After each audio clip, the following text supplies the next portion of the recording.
अस्सलाम वालेकुम व्यूअर्स, मैं आपको बताने जा रहा हूँ हज़रत ज़करिया अलैहिस्सलाम का किस्सा। तो जब तक आपने मेरे चैनल को लाइक नहीं किया है, सब्सक्राइब नहीं किया है, तो लाइक करें, सब्सक्राइब करें और बेल आइकन को दबाएं ताकि मेरी हर आने वाली वीडियो आप तक पहुँच सके। तो चलते हैं किस्से की तरफ। ज़करिया की सीरत अलैहिस्सलाम उनसे पहले और बाद में आने वाले अम्बिया की तरह हज़रत ज़करिया अलैहिस्सलाम भी एक नेक आदमी थे। वो इन अम्बिया में से थे जो कि बैतुल मुक़द्दस की मुबारक मिट्टी को रौंदने के लिए भेजा गया था, जो बनी इसराइल को अल्लाह सुब्हानहू व तआला के रास्ते पर चलाने थे।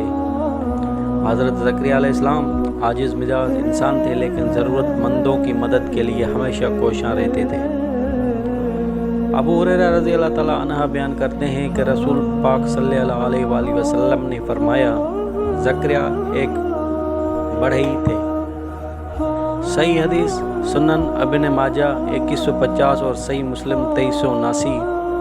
इमाम नवी ने जिक्र किया है कि किस तरह ये हमेशा ईमानदारी से रोज़ी कमाने के लिए उनकी आजिज़ी और लगन को मज़ीद ज़ाहिर करता है। एक अलग हदीस में है, रसूल पाक सल्लल्लाहु अलैहि वसल्लम ने फरमाया, किसी ने अपने हाथों की कमाई से बेहतर खाना नहीं खाया।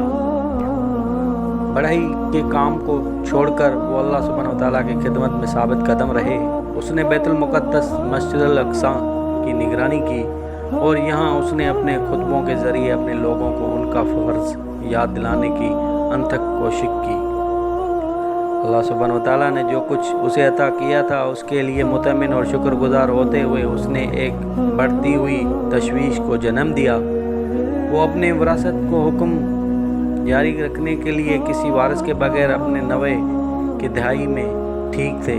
उसने महसूस किया कि बनी इसराइल को एक मजबूत मुतहरिक रहनुमा की ज़रूरत है जो उन्हें अल्लाह सुब्हानहू व तआला के सीधे रास्ते पर रखे।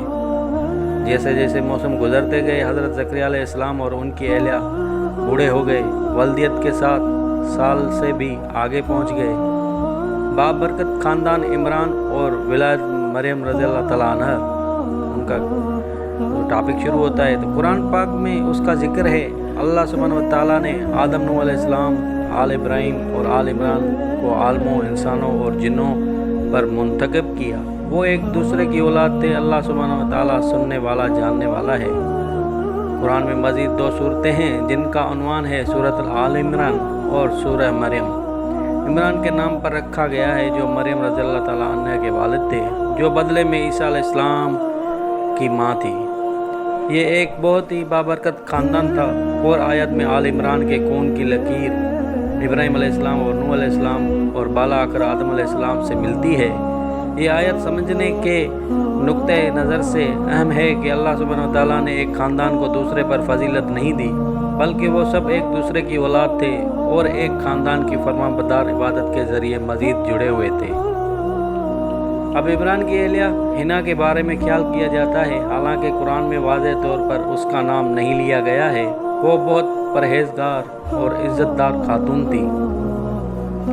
इब्ने कसीर ने जिक्र किया है कि किस तरह एक दिन हिना एक परिंदे से मिली जो अपने चूज़े को चुरा रही थी। वो खुद हामला होने से कासिर थी और वो एक बच्चे की शदीद ख्वाहिश रखती थी। परिंदों को देखकर उसको अल्लाह सुब्हानहू व तआला से दुआ करने की तरगीब आई। ए मेरे रब, में जो कुछ मेरे पेट में है वो पूरी तरह तेरी खिदमत के लिए वक़फ़ करता हूँ। तू मुझसे कबूल फरमा, तू ही सब कुछ सुनने वाला, जानने वाला है। ये उनके ईमान और ईमान के एक अहम पहलू को उजागर करता है। उनकी बुनियादी फ़िक्र अपने बच्चों की मादी उमंगों के इर्द गिर्द नहीं थी, बल्कि कामयाबी और खुशी बच्चे की अल्लाह सुब्हानहू व तआला से लगन और अक़ीदत के दर्जे से थी। यानी सीधे रास्ते पर गामज़न रहना, नेकी करना, नेक अमल करना और शैतान के वसवसों से महफूज रहना। चुनाचे सुब्हानहू व तआला ने पुकार सुनी, अपनी नेमतें अता फरमाई और हिना को एक बेटी अता की जिसका खूबसूरत नाम मरियम रखा गया। चुनाचे अल्लाह सुब्हानहू व तआला ने पुकार सुनी, अपनी नेमतें अता फरमाई और हिना को एक बेटी अता की जिसका खूबसूरत नाम मरियम रखा गया। हिना अपने नौज़ायदा बच्चे की पैदाइश पर खुश थी, लेकिन इब्तदाई तौर पर यह जानकर हैरान हुई कि उसने एक लड़की को जन्म दिया है। वो अल्लाह सुब्हानहू व तआला से तवक्का कर रही थी कि वो उसे एक बेटा देगा ताकि वो मखसूस मजहबी फ़राइज़ अदा करे जो मस्जिद के अंदर एक मर्द के लिए मौजू हो। उसने अल्लाह सुब्हानहू व तआला को पुकार कर कहा, ए मेरे रब, میں نے ایک لڑکی کو جنم دیا ہے لیکن اللہ سبحانہ و تعالیٰ اس سے پوری کہ اس نے کیا جنم دیا۔ وہ کہتی رہی کہ میں نے اس کا نام مریم رکھا ہے اور اسے اور اس کی اولاد کو شیطان مردود سے بچانے کے لیے تیرے سپرد کر دیا ہے۔ ایک حدیث میں رسول پاک صلی اللہ علیہ وآلہ وسلم نے فرمایا، بہت سے مردوں نے کمال حاصل کیا لیکن کسی عورت نے کمال حاصل نہیں کیا سوائے مریم بنت عمران اور فرعون کی بیوی آسیہ کی۔ اللہ سبحانہ و تعالیٰ نے مریم کو برکت اور عزت بخشی اور انہیں شیطان سے محفوظ رکھا۔ قرآن مزید بتاتا ہے، پھر وہ وقت آیا جب فرشتوں نے کہا، اے مریم دیکھو اللہ سبحانہ و تعالیٰ نے تمہیں چن لیا ہے اور تمہیں پاکیزہ بنا ہے اور تمہیں دنیا کی تمام عورتوں پر فضیلت دی ہے۔ سبحان اللہ۔ اے مریم تم اپنے رب کی اطاعت کرو اور رکوع کرنے والوں کے ساتھ سجدہ کرو اور رکوع کرو۔ سورہ آل عمران آیت 42۔ اور یہ مریم رضی اللہ تعالیٰ عنہ کا امتحان تھا۔ انہیں فرشتوں نے عبادات میں اضافہ کرنے، سجدہ کرنے اور اللہ سبحانہ و تعالیٰ کو کثرت سے یاد کرنے کا حکم دیا تھا۔ وہ بیت المقدس کے اندر رہتی اور پرورش پائی، اللہ سبحانہ و تعالیٰ کی خدمت میں بے شمار گھنٹے گزارے۔ قرآن میں مریم کی تصویر کا ذکر ہے۔ تفریح حقیقت، مریم رضی اللہ تعالیٰ عنہ وہ واحد خاتون ہیں جن کا ذکر قرآن میں ان کے نام سے ہوا ہے۔ تاہم قرآن میں کل 33 مختلف خواتین کا حوالہ دیا گیا ہے۔ مزید یہ ہے کہ جب مریم رضی اللہ تعالیٰ عنہ کی ولادت ہوئی تو بتایا گیا کہ وہ روئی نہیں تھی۔ نبی کریم صلی اللہ علیہ وآلہ وسلم نے فرمایا، کوئی بچہ پیدا نہیں ہوتا مگر یہ کہ جب وہ پیدا ہوتا ہے تو اسے شیطان چھوتا ہے تو وہ شیطان کے چھونے کی وجہ سے زور زور سے رونے لگتا ہے سوائے مریم اور اس کے بیٹے کے۔ حضرت زکریا علیہ السلام کا حضرت مریم رضی اللہ تعالیٰ عنہ سے تعلق، جہاں تک زکریا علیہ السلام اور مریم رضی اللہ تعالیٰ عنہ کے تعلق کا تعلق ہے تو اس میں اختلاف ہے۔ جمہور کا قول ہے کہ زکریا کی شادی عائشہ نامی عورت سے ہوئی تھی اور وہ مریم کی بڑی بہن تھی۔ دوسری رائے یہ ہے کہ عائشہ خالہ تھی یعنی مریم کی والدہ کی بہن۔ اگر درست ہے تو یہ زکریا کو اس کا ماموں بنا دے گا۔ اس کے باوجود مریم رضی اللہ تعالیٰ عنہ کی پیدائش سے پہلے ان کی والد عمران پہلے ہی انتقال کر چکے تھے۔ اس زمانے میں بغیر باپ کے پیدا ہونے والے بچوں کے لیے سرپرست مقرر کرنے کی رواج کے ساتھ پادریوں اور مذہبی رہنماؤں نے اس بات پر بحث شروع کر دی کہ مریم کی کفالت کون کرے گا۔